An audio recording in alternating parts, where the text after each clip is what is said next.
হেই everyone, এই ভিডিওটা সেই সব স্টুডেন্টদের জন্য খুবই গুরুত্বপূর্ণ যারা জেনপাস ইউজি 2025-এর এক্সামিনেশন দিয়েছিলে, বাট সেই রকম কোনো কলেজ বা অ্যালটমেন্ট তোমরা পাওনি জেনপাসের কাউন্সেলিংয়ে, যেটা নভেম্বর ডিসেম্বরের দিকে কন্ডাক্ট হয়েছিল, এবং তোমরা এখনো পর্যন্ত ভর্তিও হওনি। তোমরা চাইছো নেক্সট ইয়ার মানে 2026 জেনপাসের অ্যাপিয়ার হতে। তো সেই সব স্টুডেন্টদের জন্য অত্যন্ত গুরুত্বপূর্ণ। তাতে তুমি নার্সিংয়ের জন্য স্টুডেন্ট হও, মানে নার্সিং অ্যাপিয়ারিং স্টুডেন্ট হও অথবা প্যারামেডিক্যাল অ্যাপিয়ারিং, যেটাই হোক না কেন, তো তোমাদের প্রত্যেকের জন্য গুরুত্বপূর্ণ। বিষয়টা কি? বিষয়টা হচ্ছে WBUHS অর্থাৎ West Bengal university of health science. তো তাদের এন্ড থেকে একটা নোটিশ আজকে একটা প্রকাশ করা হয়েছে। কি রিগার্ডিং? সেটা হচ্ছে mop up round counselling regarding, এবং সেটা জেনপাস 2025-এর। তো নোটিশটা আমি স্ক্রিনেতে দিয়ে দেবো, অথবা এইটা তোমরা WBUHS এর যে অফিসিয়াল ওয়েবসাইট রয়েছে সেখান থেকেও তোমরা পেয়ে যাবে। এবং নোটিশটাকে যদি আমি একটু ক্ল্যারিফাই করে দিই, তাহলে যেটা দাঁড়াচ্ছে সেটাই তোমাদের সাথে শেয়ার করব। তো অতি অবশ্যই ভিডিওটা শেষ পর্যন্ত দেখবে, কারণ এলিজিবিলিটি ক্রাইটেরিয়া নিয়ে একটা ভালো রকম ডাউট তোমাদের মনের মধ্যে আছে বা আসার কথা। যেমন কেউ হয়তো বলতে পারো যে দাদা আমি অলরেডি অ্যাডমিশন নিয়ে নিয়েছি, তো সেক্ষেত্রে আমি এলিজিবল হব কিনা, বা আমি অ্যালটমেন্ট পেয়েছিলাম কিন্তু আমি ভর্তি হইনি, আমি এলিজিবল কিনা, আমি কোনো অ্যালটমেন্টই পাইনি, আমি ডাইরেক্ট অ্যাডমিশনের থেকে আমি ভর্তি নিয়েছি, যেটা ডিসেম্বরে ওই শেষের দিক করে একটা হলো না ডিসেন্ট্রালাইজ, তো তখন আমি ভর্তি নিয়েছি, আমি এখন এলিজিবল হব কিনা। বা আবার অনেকের এরকমও কন্ডিশন থাকতে পারে যে আমার রাউন্ড ওয়ানের সিট পেয়েছিলাম, কিন্তু ডিউ টু ল্যাক অফ আমার ক্যাটাগরি সার্টিফিকেট আমার সিটটা ক্যান্সেল হয়ে যায়, এবং পরবর্তী রাউন্ডগুলোতে আমি আর সিট পাইনি, তো আমি এলিজিবল হব কিনা, বা আমি পুরো জেনপাসের কাউন্সেলিংয়েই আমি পার্টিসিপেট করিনি, তাহলে আমি এলিজিবল হব কিনা, এরকম বেশ কিছু ডাউটস আছে। সবগুলোর উত্তর কিন্তু তোমরা পেয়ে যাবে। তো অতি অবশ্যই শেষ পর্যন্ত দেখবে। ভিডিওটা ভালো লাগলে একটা লাইক করে দেবে, ভিডিওটা প্রত্যেকের সাথে খুব বেশি বেশি করে শেয়ার করে দেবে, যাতে প্রত্যেকের কাছে ইনফরমেশনটা পৌঁছায় এবং তারাও যাতে অ্যাকিউরেট ও তথ্যগুলো পেতে পারে। আর এরকম আরো আপডেট পাওয়ার জন্য চ্যানেলটাকে সাবস্ক্রাইব করে নোটিফিকেশনে ক্লিক করে অলেতে সেট করা হবে। ঠিক আছে, আর বেশি কথা বাড়াবো না, সরাসরি যদি আসি নোটিশে। তো নোটিশটা তো আমি অলরেডি স্ক্রিনে দেখিয়ে দিয়েছি। তাছাড়া আমাদের যে হোয়াটসঅ্যাপ চ্যানেলটা রয়েছে সেই চ্যানেলেতেও আমি অলরেডি শেয়ার করে দিয়েছি। তো যারা জয়েন হয়ে নেই, জয়েন হয়ে যাবে, লিঙ্ক আরে সব আমি ডেসক্রিপশন বক্সে দিয়ে রাখবো। এনিওয়ে, তো নোটিশটার মধ্যে যেটা ফার্স্ট পার্ট আছে, সেই ফার্স্ট পার্টে এলিজিবিলিটি ক্রাইটেরিয়া বলা আছে, যেটা নিয়ে আমি তোমাদের ডিসকাস করব। বাট যদি ডেটস বাগারার জিনিসগুলো যদি বলি, তো ডেটের কথা যেটা বলা আছে, রেজিস্ট্রেশন অ্যান্ড চয়েস ফিলিংয়ের জন্য 24শে ফেব্রুয়ারি থেকে 6ই মার্চ।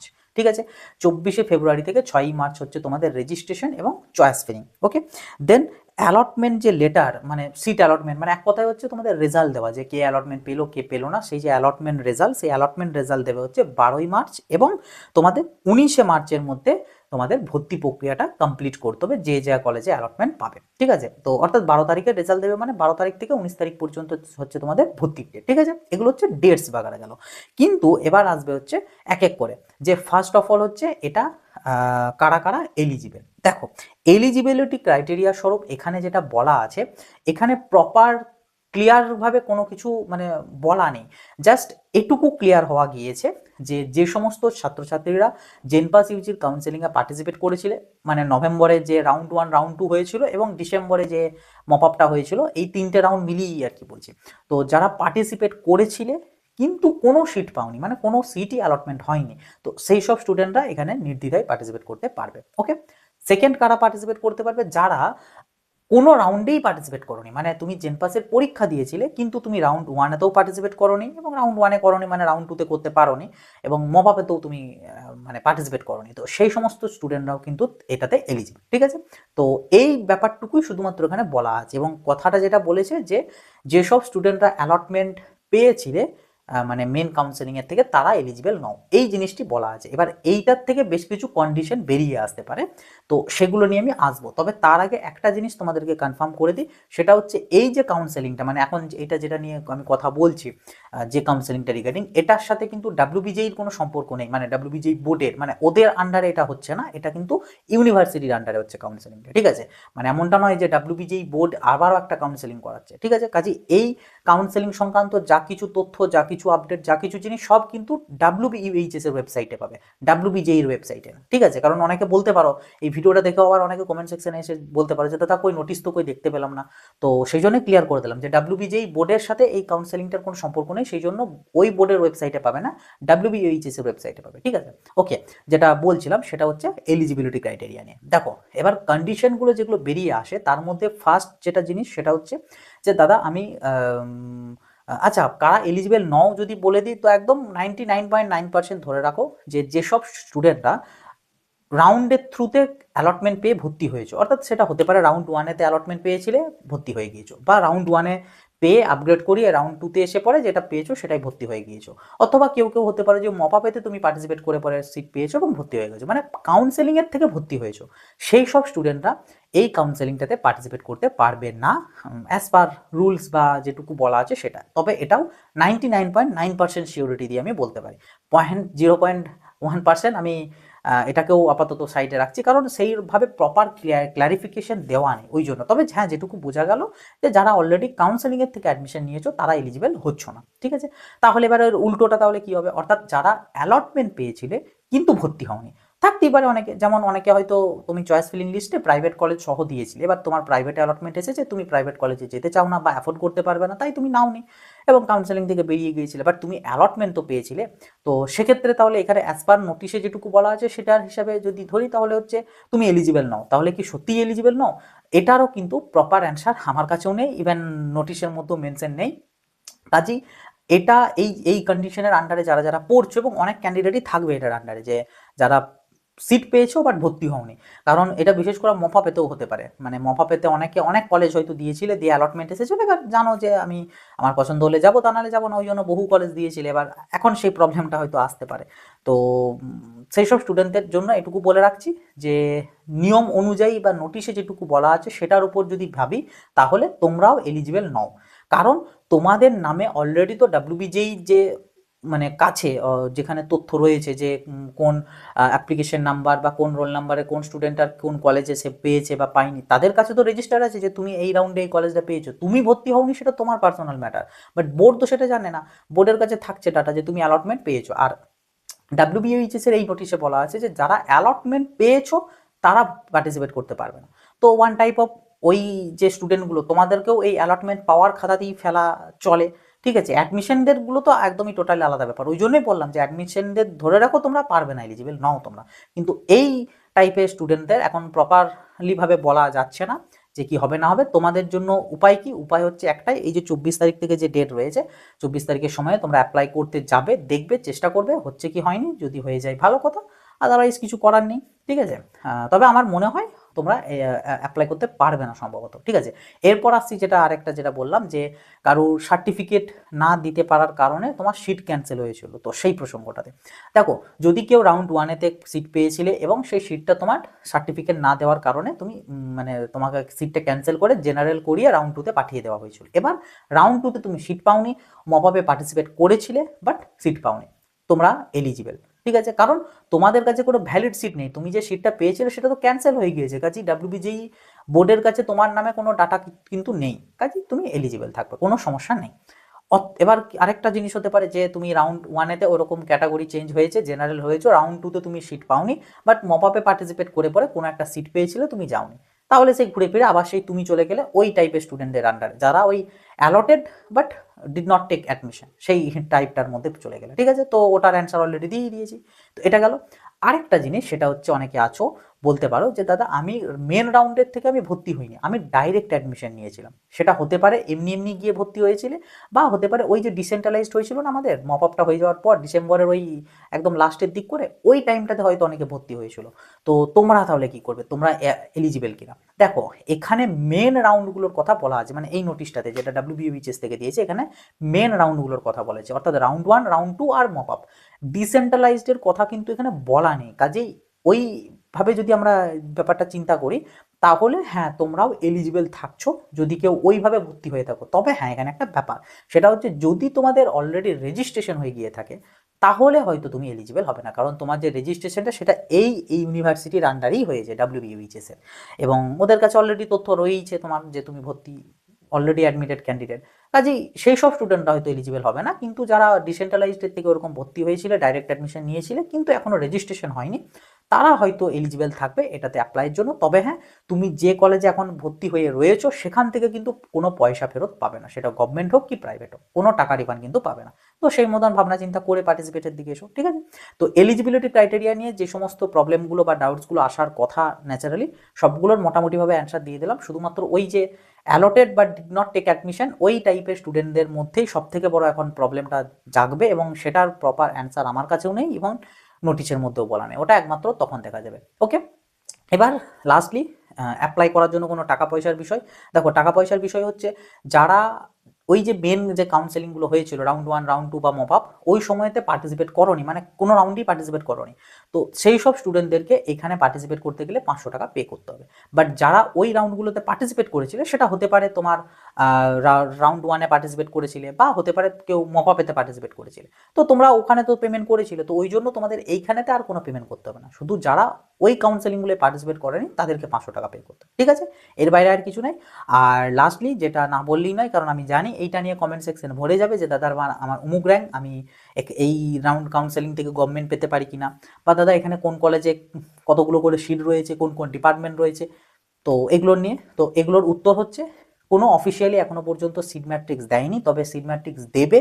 এবার সেটা পাবলিকলি ডাব্লিউবিএইচএস এর ওয়েবসাইটে দেবে, নাকি তোমাদের যে মানে একটা তো এখানে কাউন্সেলিং সেকশন বলেছে ডাব্লিউবিএইচএস এর ওয়েবসাইটে গেলে ওখানে প্রথমেই একটা কাউন্সেলিং বলে অপশন পাবে, কাউন্সেলিংয়ে ক্লিক করলে ওখান থেকে তোমাদেরকে অ্যাপ্লাই করতে হবে। এবার এখনো ওখানে এইটা সংক্রান্ত আসেনি, ওখানে এখনো জেইএমএস এমএএস 2024, জেনপাস 2023 এগুলো সব রয়েছে, ওখানে অ্যাড হয়ে যাবে মানে এটা জেনপাস ইউজি 2025-এরটা। তো অ্যাড হয়ে যাওয়ার পর ওইখান থেকে তোমাদের অ্যাপ্লাইও করতে হবে, ওখান থেকে যাবতীয় কাজ করতে হবে। এবার ওইখানেতে সিট ম্যাট্রিক্সটা দেবে নাকি পাবলিক নোটিশের মধ্যে দেবে সেটা এখন জানি না, তবে যতক্ষণ না ওটা দিচ্ছে ততক্ষণ এটা বলা পসিবল নয়। আর আমার অমুক র্যাঙ্কে এই কলেজ পাবো কিনা বা অমুক র্যাঙ্কে গভর্নমেন্ট পাবো কিনা, এটা একদমই বলা পসিবল নয়, কারণ এটা মানে কখনো হয় না, বা এগুলোর কোনো ডাটা থাকে না, কাট অফ ডাটা থাকে না, কাজে এগুলো বলা পসিবল নয়। এবং কতজন স্টুডেন্ট পার্টিসিপেট করছে, কত কি হচ্ছে না হচ্ছে, এগুলো যেহেতু জানা নেই, কাজেই বলাটা ওটা একদমই পসিবল নয়। কাজে কেউ যদি এরকম টাইপের কমেন্ট করো তো ন্যাচারালি ওটার রিপ্লাই কিছু হবে না। ওকে, সো পার্টিসিপেট করবে, দেন তারপর যা হয় দেখা যাবে।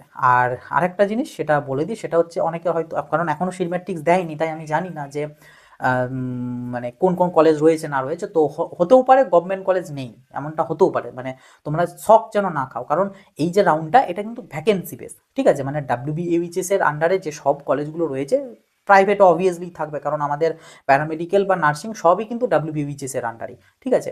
তো তাদের আন্ডারে গভর্নমেন্টে কোনো সিট নেই, তাই তোমাদের এই রাউন্ডেও কোনো গভর্নমেন্ট কলেজ থাকবে না। এটা না হওয়ার কিছু নেই, কারণ এটা ভ্যাকেন্সি বেস। যদি কোনো গভর্নমেন্ট কলেজে সিট ফাঁকা থাকে তো সেগুলোর হবে। এবার নার্সিংয়ের হয়তো সিট নেই, সেক্ষেত্রে নার্সিংয়ের কোনো গভর্নমেন্ট কলেজ এখানে থাকবে না। প্যারামেডিক্যালের আছে তাই প্যারামেডিক্যালের থাকবে, প্যারামেডিক্যালেরও হয়তো সব ব্রাঞ্চ নাও থাকতে পারে। তো আলটিমেটলি কিন্তু পুরোটাই ভ্যাকেন্সি বেস, ঠিক আছে? এবং যতক্ষণ না অফিসিয়ালি সিট ম্যাট্রিক্স আসছে ততক্ষণ এটা বলা যাচ্ছে না কোন কোন কলেজে কত কি সিট রয়েছে না রয়েছে। এগুলো সব তোমরা ডাব্লিউবিএইচএস এর ওয়েবসাইট ফলো রাখবে, ওখান থেকে পেয়ে যাবে। কারণ আমি আগেই বলে দিয়েছি এইটা ডাব্লিউবিজেই বোর্ডের সাথে কোনো সম্পর্ক নেই, কাজেই wbjeb.nic.in ওই ওয়েবসাইটটার সাথে এটার কোনো সম্পর্ক নেই। এটা যা আছে সব কিন্তু ডাব্লিউবিএইচএস এর ওয়েবসাইট। ওকে, আর যদি ক্যাটাগরি সংক্রান্ত যদি কেউ জিজ্ঞাসা করো যে এখানে ওবিসি এ বা বি বা এসসি এসটি অথবা ইডাব্লিউএস এরকম ক্যাটাগরির কোনো রিজার্ভেশনের ব্যাপার বা সুবিধা থাকবে কি থাকবে না, তো সেটা নিয়ে বলবো, দেখো নোটিশটা যেটা দিয়েছে নোটিশে এরকম কোনো পার্টিকুলার বলা নেই, বাট রিজার্ভেশন সংক্রান্ত বলা আছে যে অ্যাজ পার গভর্নমেন্ট রুলস, অর্থাৎ গভর্নমেন্ট রুলস অনুযায়ী যেরকম রিজার্ভেশন থাকার কথা তো সেই রকমের ব্যাপারটাই থাকবে। তবে এই সমস্ত বিষয় সব তোমরা সিট ম্যাট্রিক্সে পেয়ে যাবে। যদি দেখো সিট ম্যাট্রিক্সে কোনো একটা পার্টিকুলার ব্রাঞ্চের মানে ডিপার্টমেন্টের কোনো ক্যাটাগরির আন্ডারে সিট রয়েছে, তো তার মানে তুমি ক্যাটাগরি সার্টিফিকেট তোমার যদি আর কি থেকে থাকে জেনপাসে, তুমি যদি ক্যাটাগরি দিয়ে থাকো তো সেক্ষেত্রে তুমি সেটা ইউটিলাইজ করতে পারবে, ঠিক আছে? এমনটা নয় যে করতে পারবে না, তুমি অবশ্যই করতে পারবে। তবে হ্যাঁ, যারা হয়তো ওই রাউন্ডে অ্যালটমেন্ট পেয়ে সার্টিফিকেট না দিতে পারার কারণে ক্যাটাগরি চেঞ্জ হতে হয়েছিল, তো তাদের ক্ষেত্রে আর হয়তো তোমরা ওই ক্যাটাগরির বেনিফিট নিতে পারবে না, কারণ তোমরা এখন অ্যাজ এ জেনারেল ক্যান্ডিডেট হয়ে গিয়েছো। বাট যাদের সার্টিফিকেট ছিল এবং এখনও আছে, তো তারা যদি সিট থাকে, ভ্যাকেন্সি থাকে ক্যাটাগরির আন্ডারে, তো সেক্ষেত্রে ইউটিলাইজ করতে পারবে। আর লাস্টলি ডকুমেন্ট সংক্রান্ত অনেকে যদি প্রশ্ন করো যে ডকুমেন্টস কী লাগবে, বা ওই আগের বছরেই বানানো ওই যে A1 বা A2 ওগুলোই কি এখানে অ্যাপ্লিকেবল হবে কি হবে না, দেখো অ্যাজ পার রুলস হিসাবে যেহেতু এটা জেনপাস 2025-এরই আমাদের কাউন্সেলিং, তো ওই ডকুমেন্টসগুলো কাজে লাগারই কথা টেকনিক্যালি, ঠিক আছে? বাট তাও আমি এখানে বলবো ফর সেফ সাইড, তোমরা দেখো নর্মালি তোমাদের জেনপাসের র্যাঙ্ক কার্ড লাগবে হয়তো, সেটা অলরেডি আছে। যদি ডিলিট করে ফেলে থেকে থাকো বা হারিয়ে গিয়ে থাকে, ডাব্লিউবিজেইর পোর্টালে চলে যাও, মানে ওখানে জেনপাসের পোর্টালে, ওখান থেকে গিয়ে অ্যাপ্লিকেশন নাম্বার টাম্বার দিয়ে তুমি এগেন পেয়ে যাবে র্যাঙ্কার, ঠিক আছে? ওটা রয়েছে। অ্যাডমিট কার্ড ওটাও সেম, তোমার কাছে আছে, না থাকলে পোর্টাল থেকে ডাউনলোড করে নাও। তার বাইরে মাধ্যমিক উচ্চ মাধ্যমিকের ডিটেলস, সার্টিফিকেট, মার্কশিট, এই সকল ওগুলো তো রয়েছে, সবই মোটামুটি আছে। শুধু ওই ক্যাটাগরি সার্টিফিকেটটা আর ডোমিসিয়াল সার্টিফিকেটটা, এই দুটো নিয়ে প্রবলেম। ক্যাটাগরি সার্টিফিকেট যেটা আগের বছরকার বানানো ওটাই কাজ চলবে, মানে ওবিসিদের ক্ষেত্রে রিভ্যালিডেড সার্টিফিকেটই এখনো পর্যন্ত ওটা অ্যাপ্লিকেবল হবে আপ টু 31 মার্চ অব্দি, ওটা ভ্যালিড, কোনো সমস্যা হবে না, রিভ্যালিডেরই কাজ চলে যাবে, কোনো এনসিএল লাগবে না। আর ইডাব্লিউএস তো গত বছরকার ইডাব্লিউএসটাতেই হবে, মানে 1/4/2025 পরের ইস্যু করা ইডাব্লিউএস হলেই ওটাও কাজে দেবে। তো ক্যাটাগরি সার্টিফিকেটেও কোনো প্রবলেম আসছে না, বাট ডোমিসিয়াল সার্টিফিকেটটাতে একটু হয়তো প্রবলেম হলেও হতে পারে। তো সেই জন্য আমি বলবো হ্যাঁ, A1 অথবা A2 ওগুলো যেমন রেডি করা ছিল, রেডি করা রইল, ওগুলো তো রইলই। তার সাথে সাথে এখন যেহেতু তোমাদের অ্যালটমেন্টের ডেট দিয়েছে 12 তারিখ, 12ই মার্চ, মানে এখনো মোটামুটি তোমাদের কাছে 15 থেকে 16 দিনের মতন টাইম আছে কিন্তু মাঝে।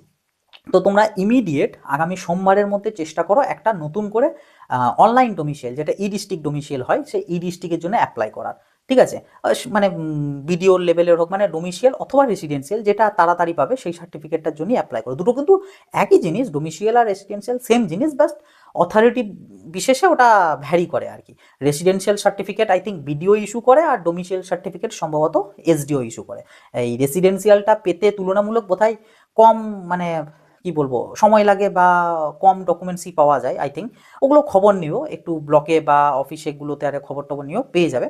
তো যে কোনো একটা সার্টিফিকেট অ্যাপ্লাই করে দাও, তো আশা করছি 12 তারিখের আগে পেয়ে যাবে। এবার যদি ইনকেস তোমার প্রোফর্মাগুলোতে কোনো প্রবলেম ক্রিয়েট করে, মানে ইনকেস যদি তুমি অ্যালটমেন্ট পাও, তখন যদি প্রবলেম ক্রিয়েট করে, তখন তুমি অনলাইনটা দেবে, এবং অনলাইনটা তো তোমার কারেন্ট থাকছে, তো সেটাতে প্রবলেম আসবে না। তাই সেফ সাইডের জন্য ডোমিসিয়ালটা একটা নতুন করে বানানোর চেষ্টা করো, এটুকু আমার পার্সোনাল সাজেশন রইল, ঠিক আছে?